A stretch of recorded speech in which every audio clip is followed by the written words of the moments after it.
Um, Coming up here, there's a mic right there, or you got one in your hand. Okay. Neal Polachek, I think you all know Neal. He'll tell you all about all this, but he's been touring around Yes. places like Des Moines, Iowa, and I don't know if you've been to Boise, Idaho, or? I have not. Okay. I have not. But that would be a kind of place he'd be visiting, talking to small businesses about what it means to think like an app. So he's going to tell you what that means. Thanks, Charlie. So about a year ago, I'm sitting at my desk, wondering, this client had asked me to go and talk to small businesses, their customers all around the U.S. And I was really they wanted a story about the customer journey. And I thought that was kind of boring, and I'd heard a lot of stories about the customer journey, and it was like, I got to think of something different here. And I was staring at my phone, and I was thinking, well, maybe what I should be talking about is why the attitudes of small businesses need to change so that they can compete in this modern world, this modern commerce world. And I came up with this notion that they need to think like an app. So that's what I'm going to talk to you about this morning, is how I came up with it and what it means. And, I've seen over the last day and a half or whatever it's been, half a day, maybe it's been a day, I don't know, whenever we started, a lot of amazing technology, okay, a lot of amazing technology. But in order for that technology to be really beneficial, these businesses have to change their attitude about how they do business. Short bio. I grew up in Los Angeles. That's the picture on the top there. And I traded it for Northern California. That's the picture on the bottom there. It was a good trade.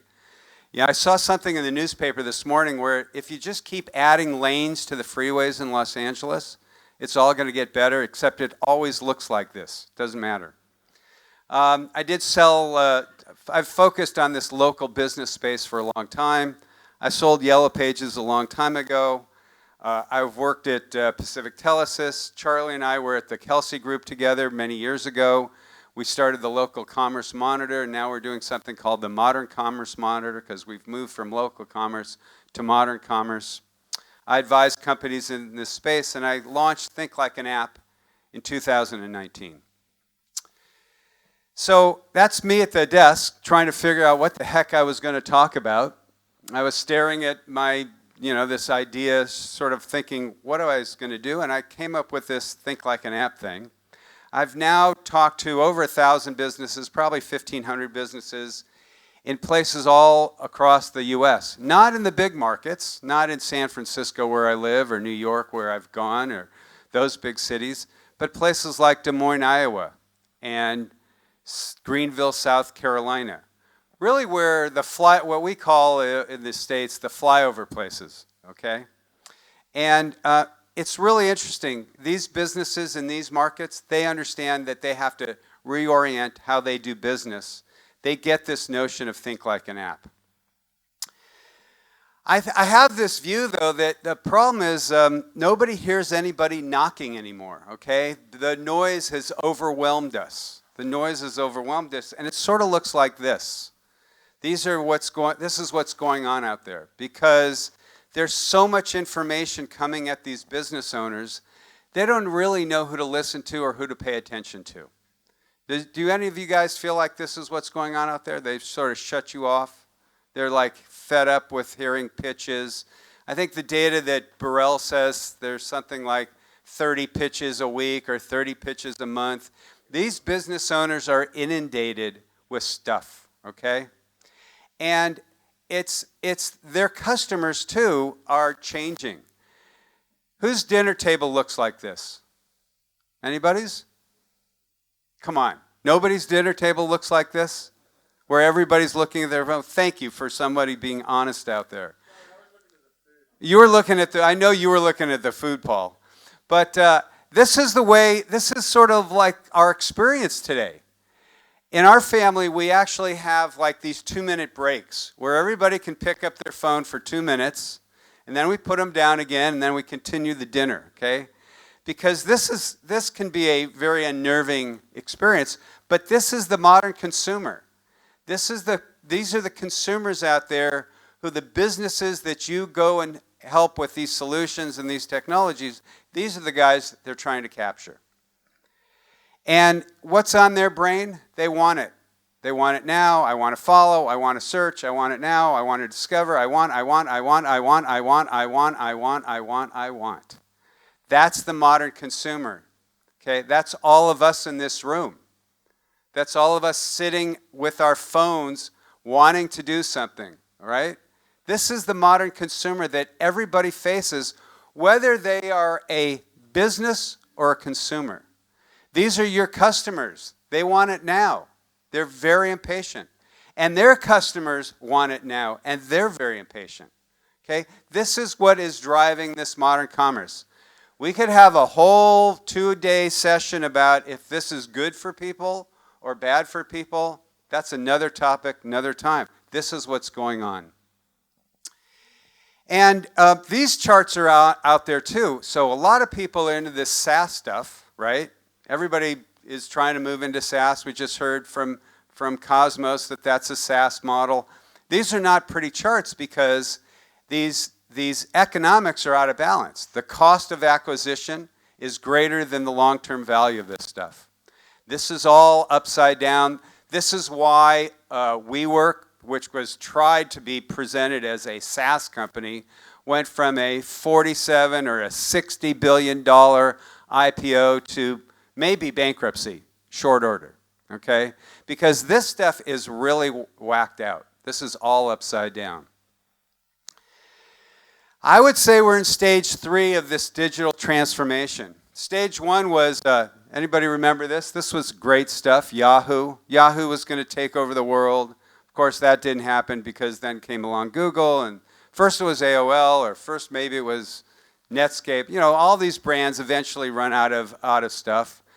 And then we went to the phone, okay, and I think we're in the 3rd phase of digital transformation. That 3rd phase is the app. The period of the app.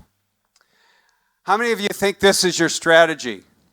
This is a good strategy. This will work for many of you. You put your head in the sand and you hope and pray that nothing, that you can get by till maybe you retire or to get bought out or somebody comes along and buys your business. But I don't think this ultimately really works. This is a lot, no offense to the Yellow Page companies, but this is a lot of what the Yellow Page companies in the U.S. thought they could do. Put their head in the sand and hope and pray that, they stay, that maybe they get bought out or they get a package to retire early enough. But this just doesn't work, guys. Do you know who this guy is? Anybody know who this guy is? I will buy somebody a beer tonight if anybody can tell me who this guy is. Nobody. Anybody know what's on the right? Anybody know what's next to him? Nobody. Okay. Guy on the left is a guy named Steve Sassone. Steve Sassone worked for a company called Eastman Kodak. Anybody know what Kodak? Okay. That was a pretty good company. They made a shit ton of money selling us those little yellow boxes of film. Okay? The guy there invented the first digital camera ever. He worked for Eastman Kodak, okay? But they didn't think that was a very good idea, so they blew him off, I guess. But he invented it there, and of course the rest is history. Eastman Kodak, I think, is worth almost nothing. They owned the photography world. They owned it. They invented the first digital camera, and they didn't pursue it. It wasn't part of their business strategy. They decided to stick their head in the sand. Steve Sassone, I think this is about 1975, digital camera. Remember that, okay? Next time somebody asks you this question. Anybody know this brand? How many of you are Blockbuster customers? Everybody. Okay, that's what Blockbuster looks like these days. I don't know where that is. There's a great article in Vanity Fair about how the Netflix guys were virtually out of money. No more cash. They flew down to Dallas, Texas, tried to get Blockbuster to invest in Netflix. Blockbuster laughed at them, right? Okay. So I think, Lynn, we're going to run a video because this is a cute little video about Blockbuster. Let's see. Can you hear it? A new tourist destination in Auburn Hills, Michigan is showing visitors the difficulties life held for Americans in the past. Blockbuster Video aims to transport visitors to a time before the internet. It's an historically authentic recreation of a video store, a specialty shop where customers exchanged money for the short-term use of videos in an archaic system called renting. The tour is amazing. It's like stepping into a time machine. It's hard to believe that people live this way. A historical research team spent 3 years making sure every last detail was accurate, from the signs used to promote the store's merchandise to the costumes worn by the store's employees. Historical performers who make history come alive for tour groups twice an hour. My character is based on an actual Blockbuster employee named Jerome, who worked there from May of 1999 to June 2000. My main responsibilities are to man the cash register and to put the movies from the return slot back onto the shelves. I am a Blockbuster customer named Kathy.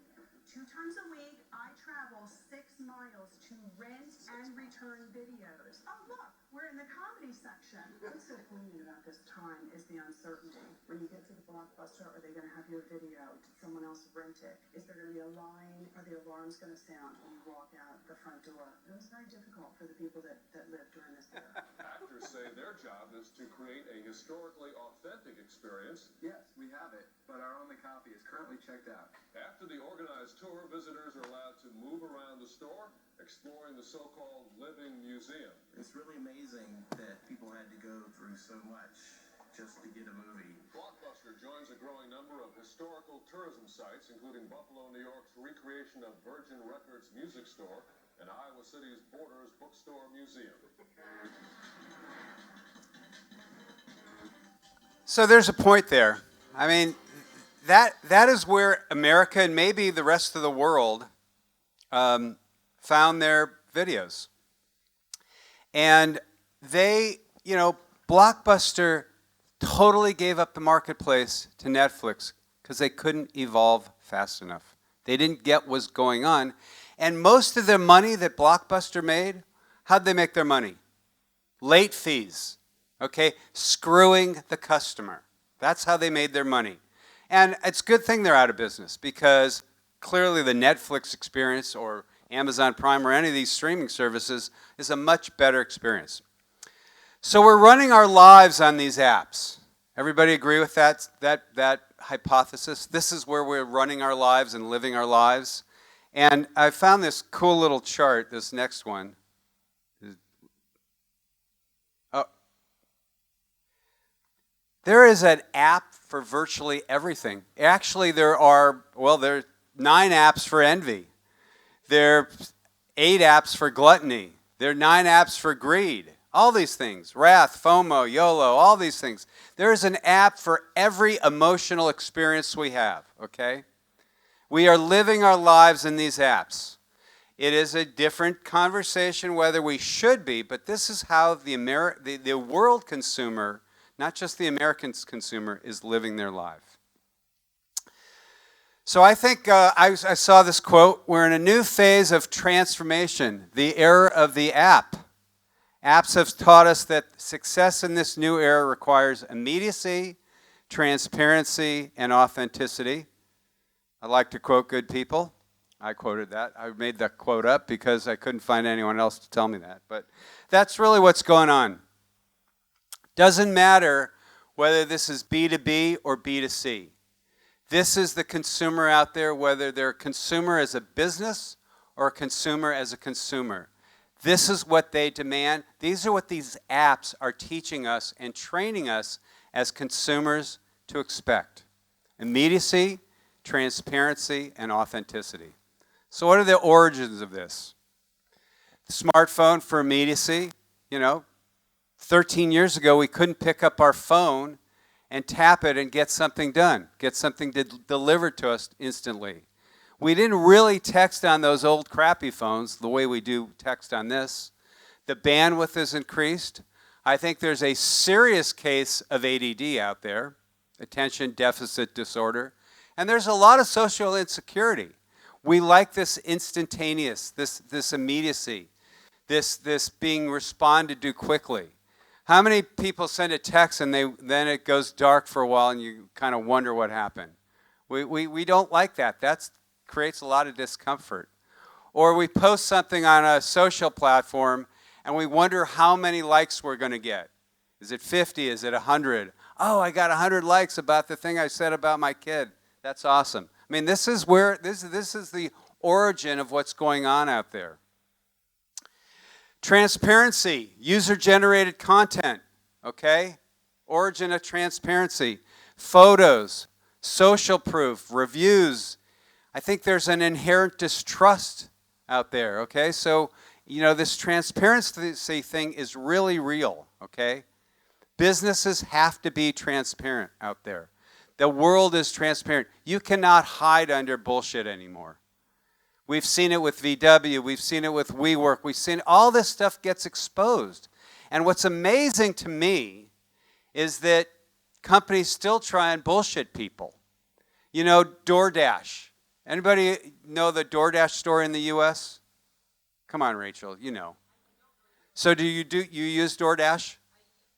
Okay. Well, same food delivery, right? And what DoorDash was doing is, if you gave a tip to the dasher, DoorDash is a food delivery service in the U.S., and if through the app you gave a tip, you wanted to tip your delivery person, DoorDash was keeping some of that money instead of giving that full tip to the driver to subsidize their income. Yeah, it was bullshit, okay? Oh, look at that. I'm getting a call from California. Thank you. Anyway, that's crazy. And of course, eventually people find this stuff out, and then they have to backtrack and try and fix it. But there is this, the world of apps and the world that we live in trying to pull stuff over people not happen anymore. It doesn't work anymore. And then I think there's this notion of authenticity that's really critical because, I saw a lot of great technology, but I could argue that a lot of it looked a bit the same to me. And what distinguishes one software from another software is the authenticity. How authentic is that person or that product that's being sold to me? We're in search for some emotional connection, okay? I can buy sugar anywhere. I can buy everything anywhere, anytime. Why do I choose one business over another? Because one is more authentic. It connects with me in some emotional way. I think about Patagonia. Anybody know Patagonia, the big brand in the U.S.? And I get this magazine that they send to me like every 6 months, maybe it is, Matt. I don't know. You get it? It's amazing. It's all about it's all their content story. It's all about their story about Patagonia. And oh, by the way, they sell some stuff in there, but it's really not to sell me stuff. It's really to connect me emotionally with that brand. And that's how they can charge $150 for the same, jacket that I can get at Costco for $50 or $30. They connect you with that brand. So some of the examples of this: immediacy, now. I want it now. Amazon, moving from 2-day to 1-day. Uber, I watched the thing. 5G, chat, all this is about immediacy. I think it's time to part with your answering machine, okay? If you are using voicemail in your company or your customers are using voicemail with their customers, encourage them to get rid of voicemail. Nobody likes to listen to voicemails. Nobody likes to leave voicemails. And what happens when you have voicemail as a solution is the customer moves on to somebody else, okay? Make sure that's not happening anymore. You got to be ready to connect with your customers. And you got to be able to help your customers connect with their customers in some fashion besides contact forms and voicemail. Chat, live receptionists. That's what this consumer of today demands. They will not wait around for a business owner that has voicemail as that way to connect people. They're not going to do it. They're going to move on instantly. Who likes to fill out forms? Love it. Forms. You go into a business, now you start filling out forms, okay? Form after form after form. Help them get rid of those forms, okay? Nobody has the patience to sit around and fill out forms anymore. You go to the doctor now, and you got to fill out form, and it seems like you filled it out last time you were there, and the last time you were there. Business owners need to get on with it. They need to think about this is a way to put distance in between the customer and the business, not bring them closer together, okay? So I ask you, like, what is the TSA pre-option? And in the U.S., TSA pre is how we get through the security lines that we built after 9/11 that are super long. So what are you doing to help your business owners think about how to rush those customers, those prospects from prospect to customer? What friction are you taking out of the way?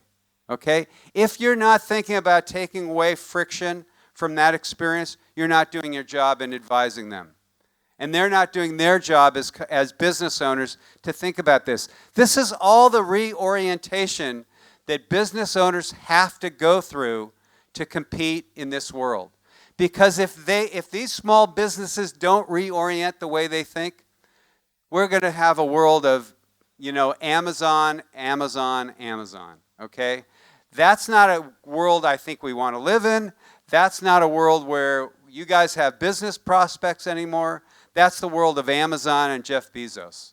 That's not a very appealing world, at least to me. I don't know about the rest of you. Okay? We've got to help these business owners reorient how they do business. Some examples of transparency. Domino's. What is it about Domino's? What are they doing? Who has the Domino's app? Anybody? What do you like? The pizza tracker, right? Isn't that awesome, that pizza tracker? Southwest Airlines talks about transparency. There's no bullshit in their fares. This is what you pay for. This is what you get. And now menus have calorie counts on them, okay? Transparency. People are exposing data to consumers and business owners like they never have before. Because you know what? This is not comforting. When I buy a service or have somebody doing something for me, I don't like being blindfolded anymore. We watch the Uber app. Everybody watches their car service arrive to them. Why do we do that? I don't know why we do that, but we do it. We all do it. I don't know why. So there's there on the left there is the pizza tracker. That transformed Domino's from, in one of the presentations I give, I ask people if you were to invest $1 in 5 companies, Domino's, Apple, Alphabet, Amazon, and Netflix, your best return over 5 years would have been Domino's, okay? It would have been Domino's because Domino's figured out that with this little app, they could change the entire consumer experience of pizza buying, okay? Totally changed it. So my glasses, my flight, or my salad. This is my own personal experience. This guy here, okay? I live in a town called San Anselmo, California. It's a little town. Maybe there are 12,000 people. It's north of San Francisco. He sends me a text. What's he say? This is San Anselmo Optometry. Hi, your sunglasses are in. We are here Tuesday through Friday, 10 to 5, and Saturday, 10 to 3. See you soon, Royce, okay? This is engagement. He's told me that my service is ready, okay?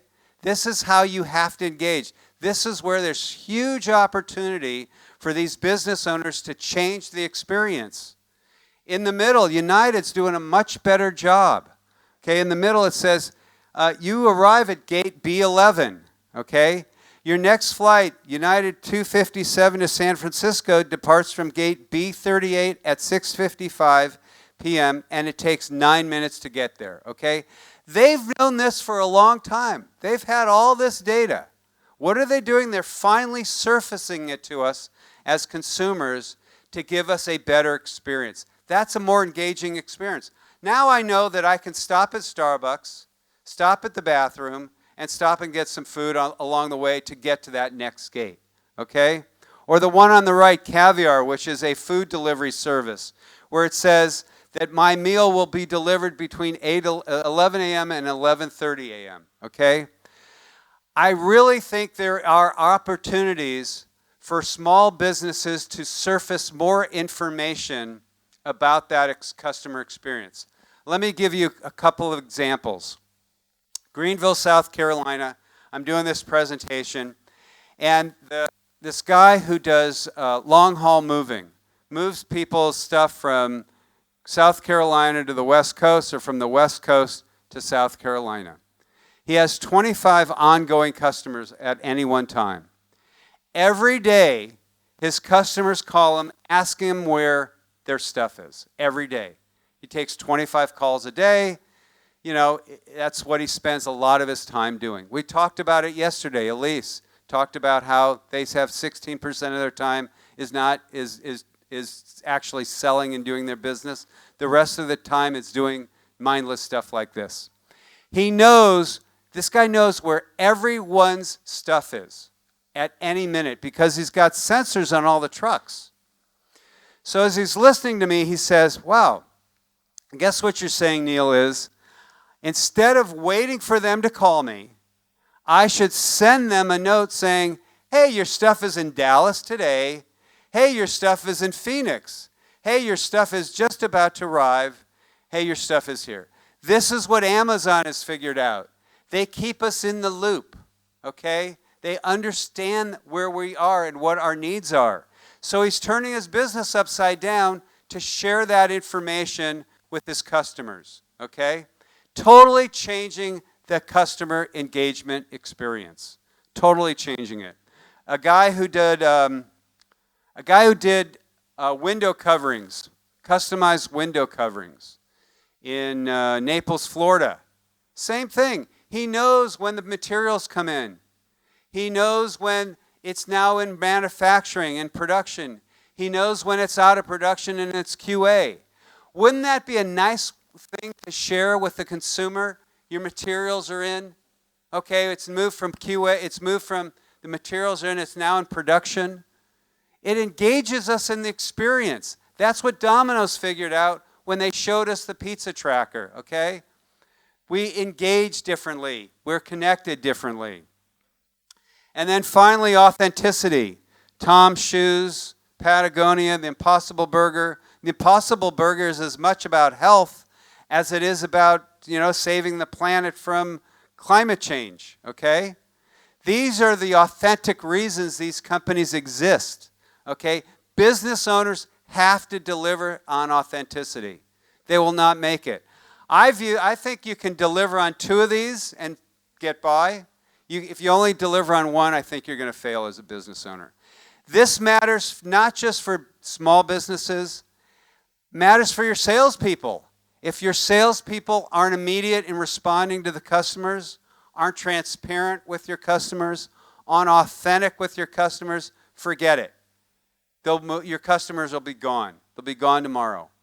You have got to reorient your business leaders, your sales leaders on this stuff. Brendan was nice enough to publish over at Vendasta an article I wrote about how taking this notion of Think Like an App to the sales world. It's really critical that salespeople are able to respond, they're transparent, and they're authentic. Otherwise, they're going to lose. So what are you using to superglue your customers? This is a company in the Bay Area. I think they have some outlets in Southern California. Suzy Cakes. Suzy Cakes is, 6-inch cake, $40. You can buy that same cake at Safeway for $10. Safeway is a big grocery chain. The reason Suzy Cakes can charge $39 is because of the following. You order a cake for a celebration. You put, the names of the people on the cake, right? They decorate it. And it says Maggie and Justin. Okay, that was our daughter and son-in-law who got married. So we ordered a cake. We picked it up on a Thursday. On Saturday, they called us. They picked up the phone and called us and asked us how Maggie and Justin enjoyed the cake. Okay? They were smart enough to understand that they had written Maggie and Justin on the cake. They knew that if we picked it up on Thursday, we probably weren't waiting till Sunday to eat it, okay? They called us on Saturday to ask us how it was, okay? That's how you super glue your customers. They once called and I said, you know, those cupcakes were pretty dry.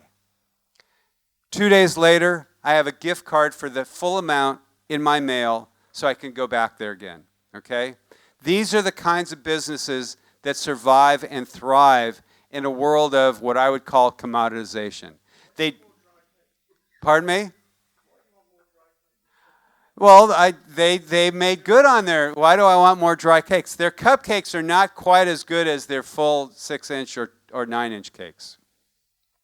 Oh, and this was Bloomingdale's. Our app's got a whole new look. What's it say? We get you, okay? We are people to these companies now. These companies that can translate these massive amounts of us into a personal relationship. United knows that I got off that plane and I had to make it 9 minutes to the next gate. Okay? They've known that for 10 years. They're finally surfacing it up. Small businesses, you guys got to help these businesses figure out how to surface this content, this data, better engage the customer. Oh, and names, right? This is my United app. Hello, Neal. Names. A person's name is to him or her the sweetest and most important sound in any language. Dale Carnegie. Okay? How many of you guys are encouraging your customers to use their customers' names and get them and collect them? There are pictures of all of us all over the internet. I can find pictures of all of you on the internet, probably. Okay? Your customers could find pictures of their customers on the internet. Okay? And the names of people. That's why we have badges at this event, so we don't walk around wondering who's there. In fact, we should have names on both sides so we don't have to turn it over. So, because we can't remember them all. But that's, to say somebody's name has an impact. It's different than just being a number in an assembly line. So key success factors in the age of the app. Got to always be available. It says no email but text. That's how most of the modern consumer wants to engage. Throw away contact forms, get rid of voicemail. You don't have to solve somebody's problem immediately, but you have to say, I'm on it. You have to acknowledge that I got an inbound and we're working on it. It does not mean you have to solve it immediately. The buyer is not that impatient, though they'll become more impatient. And you got to keep updating stuff. It can't get stale. So you got to think about immediacy. If you're a salesperson, if you're a business owner, if you're a company. Transparency, no fine print. Okay, there are story after story after story. Companies get found out. Blockbuster went out of business. Why? Because they were screwing the customer. Okay? Failures acknowledged, successes shared. Be transparent. This is the whole notion around reviews. Social proof is really about transparency. Get your customers to respond when a bad review is posted. That's better than no response. Trust me. Respond. Transparency is critical. And I think there's software opportunities in there that can help small businesses engage totally differently than they've been engaging with their end customers to date. And then authenticity, shared benefits, larger purpose, be intentional, purposeful, stories of emotion. People, yes, we are zombies, but we want to be connected. Okay? We want some connection. We want some emotion. That's how we make choices. We could we can buy anything, frankly, at Amazon we want. Okay? If that's the world we'll all live in, so be it. I think there's a better world, but these business owners out there, they got to do a better job.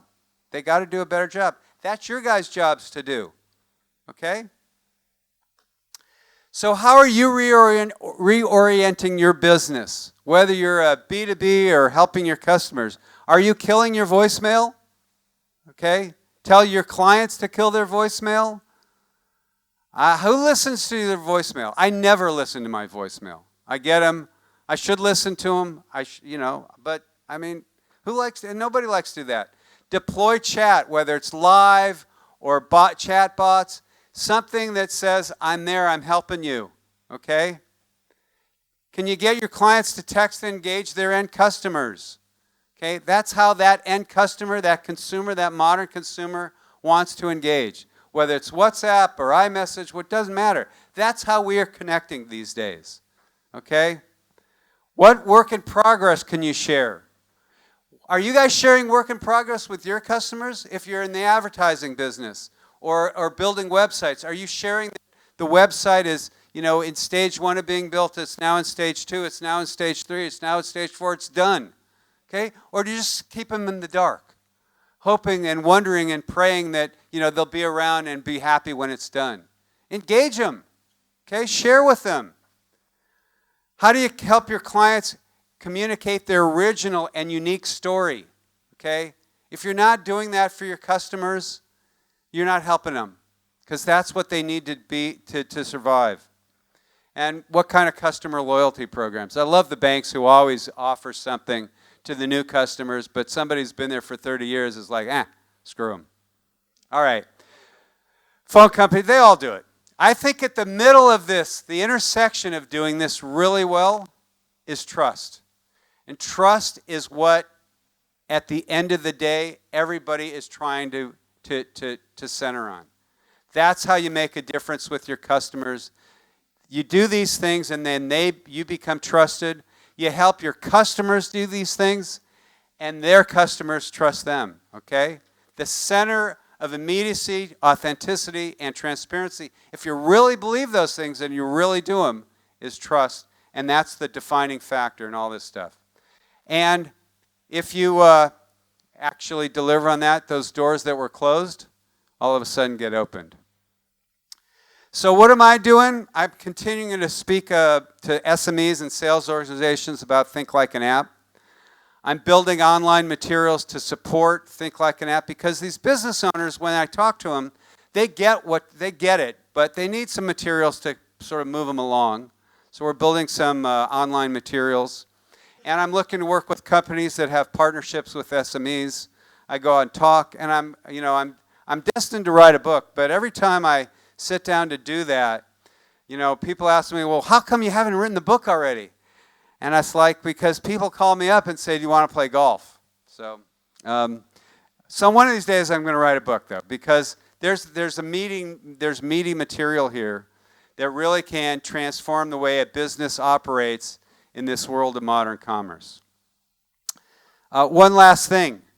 I am helping LSA run their 2020 conference. LSA, the sort of corollary to ALSMA, March 16th to March 18th in San Antonio.